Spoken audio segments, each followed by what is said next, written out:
Thank you. Good evening, everyone, and welcome. We want to thank Mr. Tom Murphy of Trinidad Times Television for sponsoring this forum this evening. This forum is being brought to you by several individuals that have taken a lot of time and effort to work toward the successful passage of Referendum 1A for Los Angeles County. In the audience this evening, we have several individuals from Trinidad and Los Angeles County that are we're fortunate to have them this evening that are very interested in Referendum 1A. I want to tell you who is in the audience or in the gallery this evening, and we may be able to hear from them this evening if there are questions that need to be asked of them.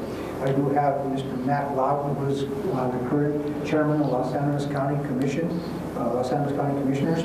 Mrs. Jody Amato, Los Angeles County Assessor. Arlene Lopez, Director of Los Angeles County Department of Human Services. Lori Ringo, who is Department of Human Services. Kimberly Gonzalez, Huerfano, Los Angeles County Health Department. Kathy Gutierrez Adams, part of the administrative staff at the Los Angeles County Commissioners. Christy Coverly, Administration Office of the Los Angeles County Commissioners.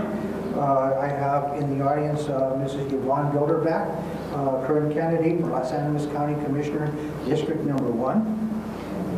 I see walking in Mr. Torres, who is Los Angeles candidate for Los Angeles County District. Mr. Torres, District Number 2. We are also pleased to have with us this evening Mr. Tony Moderano, who is a former Los Angeles County Commissioner and local businessman. And who else do I see in this audience this evening? And I guess I forgot to introduce myself. I am Ed Creator, and I will be the moderator for this forum this evening. With us again, also this evening, is Mr. Anthony Mattie. Mr. Mattie is a current city council and mayor pro tem for the city of Trinidad. Mr. Mattie was very instrumental in the formation of a committee called Los Angeles County Keep the Heart Beating. And with that, Mr. Mattie and several people have put in a lot of time and effort to try to make this referendum understandable by the general public, and to try to help it along the hope to see that this is a successful measure. So without any further ado or any more speaking on my part, I will turn it over to Mr. Anthony Mattie for information regarding the referendum 1. Mr. Grego, thank you for your service as well, my friend. You've invested your time through the years on City Council and various boards and commissions. More to the point, the group of us here represent community, and there'll be more of that in just a minute. And let me explain how it is that I'm before you. Some people might ask, he's always showing up. And the reason is I speak freely, I advocate for my community. I am a fourth-generation resident of Los Angeles County. Its success is important to me. So at the time when decisions were being made about a tax initiative to help sustain the financial situation in Los Angeles County, I stepped forward, and along with Leanne Fabic, who is a retired county administrator, and Jody Amato, we became co-chairs for the committee, LAC, Los Angeles County, Keep the Heart Beating. For various reasons, I seem to emerge as the spokesperson, and here I am. So bear with me. I will do my best, okay? I notice in terms of dignitaries, Michelle Miles, City Councilman, just arrived in the gallery, and we are honored and thankful that you are here. Thank you, Ann. Thank you for your time and your service as well, ma'am. When we decided on our committee, and you can see the logo in front of me, it's a heart with a normal sinus rhythm heartbeat approaching from the left, which transforms itself into an outline of Fisher's Peak, and then exits on the right as a normal sinus heartbeat, a normal, healthy heart. The reason we chose a heart is because a county and the services offered in the courthouse at 200 East First are essential and valuable to everything this county does. And for that reason, we determined it was at the heart of our success and we needed to sustain it. The heartbeat represents, with proper resources, we can be good at what we do at Los Animas County. It's important that we maintain those resources in order to be successful. And the idea of having that heartbeat transform itself into Fisher's Peak, which is a more prominent landmark associated with Los Animas County, because it encompasses our county. And our county, by the way, as I speak with you tonight, is a community. Community is where people come together to live. For cave people live together, usually primarily for protection. But then, as communities have developed, we do so that we live individually, but for those services that are necessary for common interest, sewer and water and police and fire and things of that nature, we have community where we all contribute to it, much like NATO. You may have heard some discussion in last night's presidential election about people in NATO not paying their part. In Los Animas County, we pay our part. Our community is big. 4,775 square miles, serving about 13,000 residents, beginning at the west in the Stonewall Valley, ending in the plains at Kim and Branson area, beginning at the south at the state line, Starkville in particular, and I guess before that down at Morley, and continuing north to Aguilar, and years ago up in Rouse in the mining communities. So that is our community. That is what is at stake tonight. When we began our committee, we decided in this very room that the provision of clear, concise, and accurate information was the goal. We want to put clear, concise, accurate information before the voters, and again, we thank Mr. Murphy for his venue and his facility to help us do that. We've had newspaper ads, all the things that we do, word of mouth, that sort of thing, but what we want to do is put information out so voters can enlighten themselves and be informed. We also encourage voters, if we don't give you the answer that you need in our many presentations, go to the county courthouse and ask the people who have the answer to your question. We are a committee working on very, very limited finances. Fact is, when we were starting here, we had a consultant visit us, and he told us that many years ago when the hospital ran a campaign, they spent $55,000, and it failed.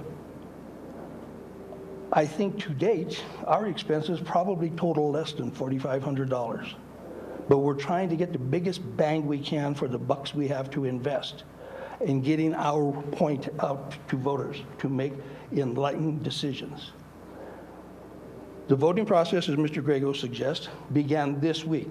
On the 17th, Monday, ballots began to be mailed out. Some of you may have received your ballot.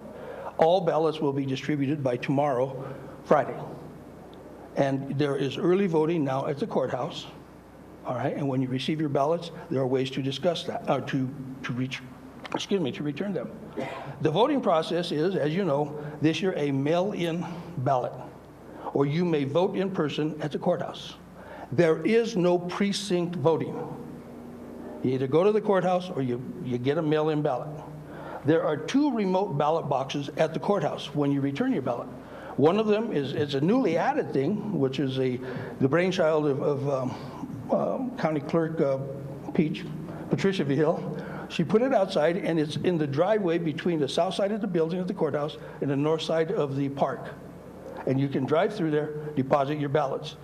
That is open 24 hours a day to deposit your ballot, and it is the area is video surveyed so that the integrity of the voting process can be maintained. As a matter of convenience for those folks who choose to come in the building, she has also a video surveilled box in my office at the lobby at the courthouse. Okay, it's along the north wall near the water fountain. And it is open during normal business hours, which are 7:30 to 5. And any given time, and people may bring their ballots in there. There is also ballot boxes up in the voting room, which is room 206, across the hall from the county clerk, where you may go to deposit your ballots. That is open again during normal business hours of the building. And except on election day, November 8th, it will open at 7 in the morning and remain open to 7 p.m. that night. And again, all locations are under strict video surveillance, so there will be no, if there is any misconduct, we will know about it. This ballot is 2 pages long. Both pages need to be returned in order to have your ballot count. If you choose not to vote on the second ballot, and I know from my experience today, having visited with a couple of folks who came in only to vote in a presidential election, they yet had to submit both pages of their assigned ballot in order to have their selection for president be counted. It's going to be a little bit heavier because it's 2 pages. And another option, which I forgot to mention, and I apologize, is you may mail your ballot back. If you choose to do that, the voter is responsible for the postage. Peach went down and calculated the postage necessary. At a minimum, it's 67 cents.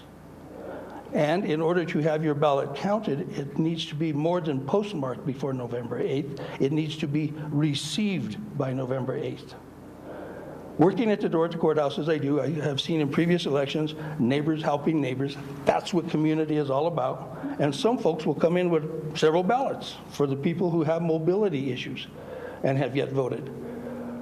I am told in visiting with Peach that Mrs. Vigil, that friends may do so, but you may at any given time return no more than 10 ballots per delivery episode. Okay, I talked about the ballots being out this week, that they need to be postmarked, or not postmarked, but received by 7 p.m. on November 8th. Oh, Saturday voting. As a convenience to the voters, there will be Saturday voting on October 29th and November 5th from 9 a.m. to 3 p.m. The reason I know that, because Larry or I have to be there to secure the building.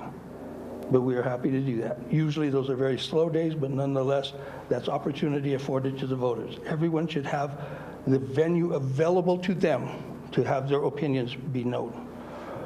At the onset, I would like to begin, first of all, by reading a letter provided me via email from His Honor Mayor Phil Rico. He would like to have been here tonight, but it is necessary for him to be on city business out of town and up north where good things seem to happen. At any rate, prior to his departure, Mr. Rico submitted this for my use tonight. To the citizens of Los Animas County, this letter is in support of 1A. I urge all residents of Los Animas County to support this initiative. It is a time that we move Los Animas County forward. Los Animas County has been stagnant for many years, and we can no longer sit back and watch. I know that the additional tax may be a minor burden. However, we must recognize the burden that will be placed on us if the county commissioners are forced to curtail services that the citizens depend on. It is better that we face this today rather than tomorrow. If we put it off for yet another year or two, we may be faced with a much higher tax increase necessary to sustain ourselves, and we will have to deal with that just to catch up from the curtailed services. Let me work the computer to get on in the letter. Okay, we need to think, we need to be proactive and progressive. I would have liked to have been at the gathering tonight, but I have another commitment, and I have authorized Anthony Mattie to read this letter. Sincerely, Mayor Phil Rico. To Mayor Rico's point, if I may, and